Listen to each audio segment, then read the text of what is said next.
Okay, we're going to start in because we've got a lot of ground to cover today. And is this mic working? Yes, I think it is. So when we left off last time, we had talked about internalizing, externalizing as dimensions, and this interesting fact that in many cases, kids who come to clinics, whose parents bring them, whose teachers refer them, are high on both anxiety, sadness, depression, somatic concerns, and oppositional acting out behaviors. There's an association. You're high on one, you're high on the other. It's a correlation. So the fancy term, if you're talking about categories, is comorbidity. Can a kid actually have major depression and conduct disorder? Can a kid have ADHD and a learning disability? So associations are dimensional, continuous. High scores on one associate with high on the other. Comorbidity is categorical, like the DSM.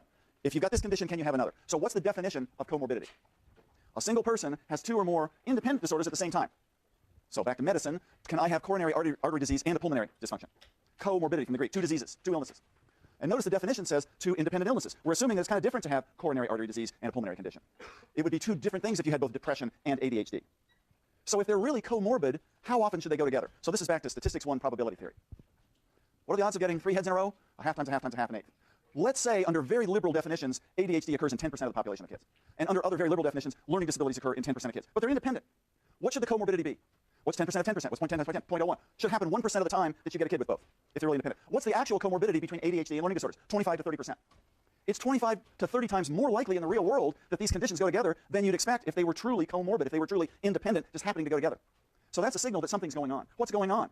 Maybe there's certain genes or low birth weight or early childbearing experiences or that predict both ADHD and learning disabilities. Risk factors, stay tuned, be awake in 5 minutes, we'll talk more about them. Risk factors may be correlated. They may predict both.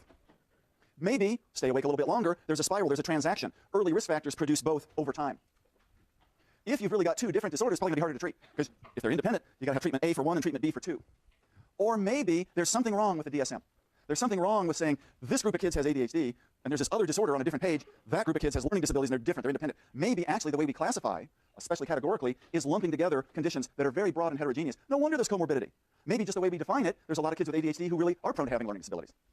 If this isn't crystal clear, good. No one's crystal clear on this. We've been studying it for decades. We don't know if we've got the right classifications. We're not sure why in psychiatry, adult as well as child, there's so much comorbidity. Maybe there's just risk factors that are common. Maybe we haven't defined them right. Maybe there's transactional processes that could explain it. And stay tuned for the rest of the course. That's what we'll be talking about. So we will maybe quickly go to the next show. And here it is. So we'll talk about risk factors. Remember, this is the part of the course that's really boring. This is the spinach. This is, oh my God, will we ever get to autism or ADHD? But I think it will help. So I'm going to give that pitch again. So what's a risk factor? Everybody talks about, I think every chapter in the textbook has something about risk factors. It's pretty simple. If you got something bad happening later, a kid gets depressed, a kid gets suicidal, a kid's cutting, a kid has a conduct disorder, a kid has ADHD, we want to look earlier in time. We want to see what predicts it. We want to get ahead of the curve. We might want to prevent it. So a risk factor is something that comes before the bad outcome, and it predicts it. It correlates with it. Really basic. What's a risk factor for the development of aggressive conduct disorder? Being a guy. Because you're a guy before you have a conduct disorder, and more guys than gals get aggressive. It's a risk factor. It's a kind of interesting risk factor because you can't really change it unless you have a sex change operation. It's not what we call malleable. We'll make that clear in a minute. What's another risk factor for aggressive conduct disorder? Being physically abused. Not in every case, but it comes before the conduct disorder, and it predicts it. So you can start to see some of these risk factors are genetic, some might be experiential, some might be at the level of community. They come before and they predict. There's lots of risk factors. I'm not going to read every one on the slide here. How do you know that something's a risk factor? You have to do a longitudinal study. If a risk factor predicts something bad and it comes before it, you can only know if it comes before it if you measure it before and wait till after to see if the condition develops. But a lot of research says, well, let's get a group of kids with condition X and measure other stuff. Oh my God, kids with condition X tend to be poorer. Poverty's a risk factor. In a cross-sectional study, when you measure them both at the same time, you don't know which came first. So to really know what's a risk factor, you've got to look risk now and then outcome later. Now, don't worry about this, but this is more to help you get the term straight. What's a vulnerability for a condition or a vulnerability factor? It's really the same meaning as a risk factor, but people use it in a specific way. So, is being male, having an XY, a risk factor for aggression? Yeah, but it's kind of like I couldn't do much about it. I was born that way. So if it's inborn and biological, we tend to call it a vulnerability rather than a risk factor. It's some early appearing trait or condition or way of being in you that more gradually predicts bad outcomes. So a risk factor might be you were abused, but a vulnerability might be being male. They really mean the same thing, but again, risk factor, the way you'll see it in the text, is something not quite as early in development, and it might be more malleable, and a vulnerability is something maybe you were born with, or maybe you were abused in infancy and it set the stage for a long time after. Make sense? If it's not really clear, don't worry. Question? So what if I develop schizophrenia? Is that a risk factor? Well, gee, that's the outcome. But if I'm trying to predict early death, schizophrenia is a risk factor for living about 20 years less than the rest of the population. So schizophrenia could be a risk factor for other bad things. So yeah, sometimes risk factors are traits or environments or neighborhoods that predict disorders. Sometimes disorders themselves might be risk factors for other things like mortality or joblessness or what have you. It's a good point. Now, let's keep moving. Think about risk factors. Some risk factors are risk factors that came before and they predicted, but they really don't have much to do with it. They're spurious. What's a spurious argument? It's kind of getting at the wrong point. So let's think of an example here. I'm going to take the second one. Is being African American in today's society a risk factor for developing conduct disorder? Yes, it is. It comes before, and there's more African American kids who develop aggressive conduct disorder than other ethnic minority groups. But what else is true on average if you're born African American in America? You're poorer. you live in more violent neighborhoods. So on average, there's a huge range. And what happens is, if you take those other factors into account, all of a sudden, being born African American doesn't predict conduct disorder anymore. It's a famous study by Rolf Loeber. We'll talk about Loeber later in the course, L-O-E-B-E-R, who's been at Pittsburgh for many years, done these longitudinal studies for 20 years, every 6 months in housing projects, half African American, half white, half male, half female, amazing risk factor research. And it turns out his team has devised 9 categories of how you can be aggressive when you're a teenager. All of those 9 categories have the risk factor of being African American. But if you take into account, if you put in the equation, things like poverty and neighborhood, 8 of the 9 times, the African American aggressive conduct disorder link goes away. So actually, in this case, race is a spurious risk factor. Yeah, it looks like one, but we didn't take enough other risk factors into account. What's a fixed risk factor? The one I gave you at first, being a guy. Unless you have a sex change operation, you can't do much about being male and having risk for disorder. You can't do much about being female and having much more risk for eating disorders than guys. Genes. We'll talk about genes next week. You're born with your DNA. You can't do anything about it. Some genetic configurations are risk factors for disorders. One form of cystic fibrosis that's 100% heritable, you can actually transplant genes into the kid and cure the cystic fibrosis. So in some cases, genes are malleable risk factors. They're not just fixed. Probably not true for what we're talking about in this course, because there's not a single gene for anything we'll talk about. What's on the contrary? A malleable risk factor. Poverty. Biggest income disparity in the United States since 1922. Obama talked about it last night. We've got a lot of work to do, but we could have a more equal society socioeconomically. We can do something about that. We can do something about preventing maltreatment. We can do something about violent neighborhoods. Malleable risk factors are the ones we like. I'm going to give you an example here. It takes a minute, but I think it's interesting. Our colleague Jane Costello, I've known Jane for a long time. She's a professor of epidemiology and psychiatry at North Carolina, has done this incredible study for years called the Great Smoky Mountains Study. Doesn't look at clinics or mental health centers. They go door to door in Tennessee, North Carolina, a little tip of Virginia, in Appalachia, to get a sense of mental illness in these rural areas. When I met with Jane in 2001 at a meeting, she said, we found a big mistake in our data. It was really embarrassing. We published something on this. We found about a quarter of the kids in the Great Smoky Mountain Study who were very aggressive and became much less so 2 years later, and that almost never happens. And I talked to her, and she said, we found it wasn't a mistake. Here's what happened. Unbeknownst to us, they collect data every 2 years. Some of the Native American tribes got together and put a casino in, the way it happens in California, and they struck it rich, and a number of the workers there doubled their incomes the next year. The year following, the kids' rates of conduct problems went down by 40%. Now, it wasn't a random assignment, but it was close to what's called an experiment of nature, as you might find. Just by kind of chance, in this region that they were studying longitudinally anyway, incomes went up pretty dramatically, and the next year, aggressive conduct problems went down. So SES, social class, can be a malleable risk factor. Now, are there other mediators? We'll talk about mediators next week. Maybe families had more time to spend with their kids, quality time. Maybe families reduced some of their harsh discipline. Maybe the kids got more books in the home. We don't know what the rise in social class specifically did, but it turned out to be a malleable risk factor. What we really want are causal risk factors. They're risk factors that by definition come before and predict, and that if they happen, the disorder happens, and if they don't, the disorder doesn't. How do you know that something causes something else? You do an experiment. You randomly assign 1/3 of children in America to get physically abused next year and follow them up for 5 years. Tricky to do ethically. You randomly assign some people to have 0 income next year. We don't know much about causal risk factors in human science because we obviously, for ethical reasons, can't randomly assign people to various risks. What can we do causally? We can give treatment on a random assignment basis, but treatment may not be tackling exactly the risk factors that cause the problems in the first place. So that's our problem. This is the central problem in developmental psychopathology. It's really hard to know what's a causal risk factor because ethically we cannot do experimental random assigned research. So what do? Get a bucket load of information on a lot of risk factors and try to sort it out over time, which are spurious, which are fixed, which are malleable, and maybe by inference start to pluck away at which are causal. Questions on this? These are big concepts. Yes? Yeah, so let's say race is a risk factor for aggression, but it turns out to be spurious. It's still a risk factor because if you put it in a correlation, not controlling for anything else, it still shows up, but it would be kind of in the bottom heap of spurious. What we'd like to winnow it down to is the more important causal risk factors. But it's still a risk factor, yeah. Right. So let's use a term. Sex usually means are you XX or XY, your biological assignment as to male or female. Gender talks about, well, that's important, but so is how you're raised and the sex roles you experience, and they're correlated but not perfectly so, but you're getting at a good point. Maybe biological sex, A, there's transgendered people, B, there's people with XYY or double XY or XO. Sex isn't just yes or no, male or female, and C, there's a lot of psychological and social forces that shape how you view yourself despite your sex. So risk factors are complicated. Yeah, sex is a risk factor for conduct disorder. Well, what do you mean? Is it the gender role? Is it the biological sex? Is it how you're raised? Is it your identity? Good point. Back here.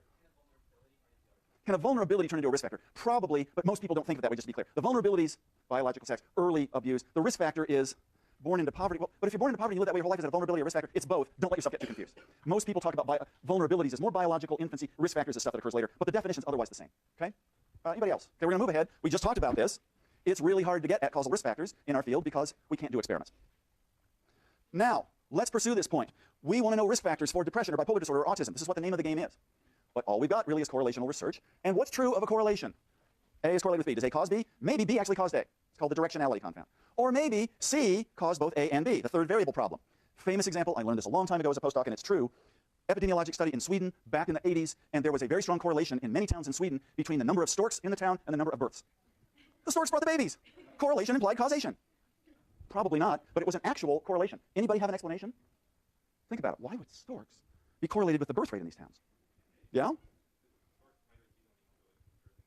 So seasonal migration of birds may be correlated with seasonal migration or birth rate of kids. You're warm.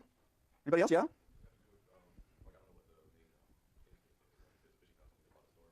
Yeah, maybe resources. You're getting warmer. You'll never guess exactly. What they found was that as industrialization spread to rural Sweden, this is back in the day, before cable, more people built houses and apartments, and more people wanted to watch TV, and they built antennas, and the storks nested in the antennas, right?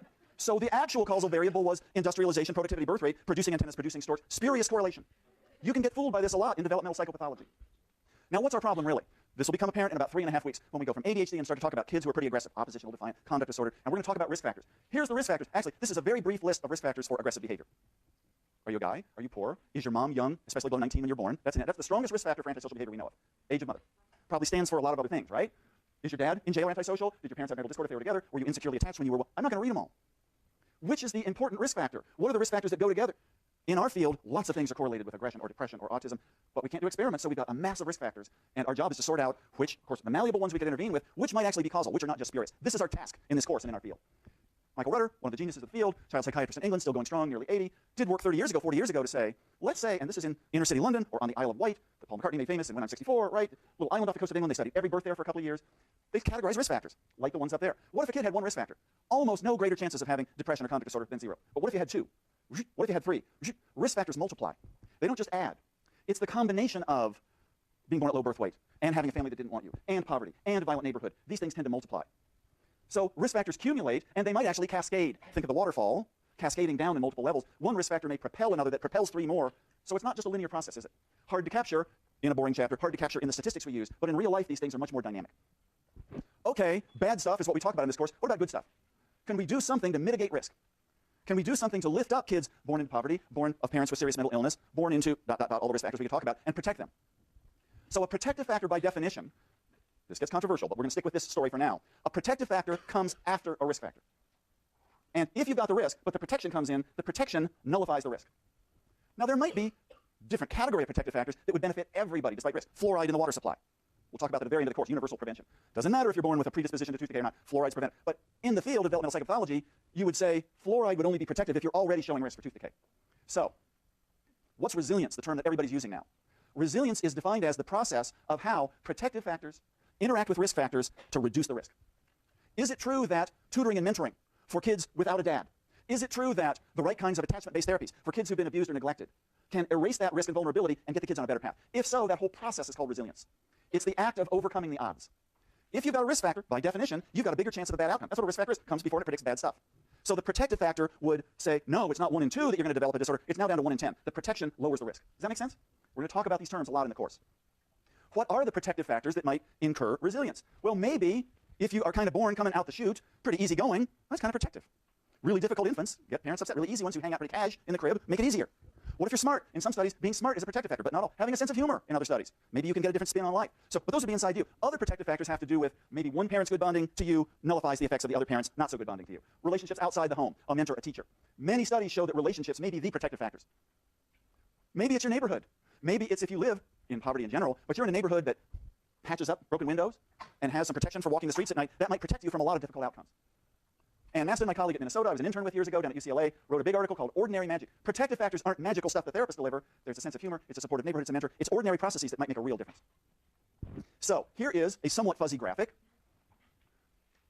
So let's talk about the individual level. A risk factor for delinquency would be being aggressive early. But of course, a risk factor for being aggressive early might be a certain gene or maltreatment or a certain temperament. You can go back in time with risk factors. What might be protective? Can you foster a sense of self-control and self-regulation in the kid who otherwise has shown early aggression? So let's move up a notch. Families. Poor supervision could be protected by this thing we call monitoring. These are all terms we'll talk about later in the course. It's 11 o'clock. Do you know where your kid is? It's Tuesday. Do you remember you have a 14-year-old? Right?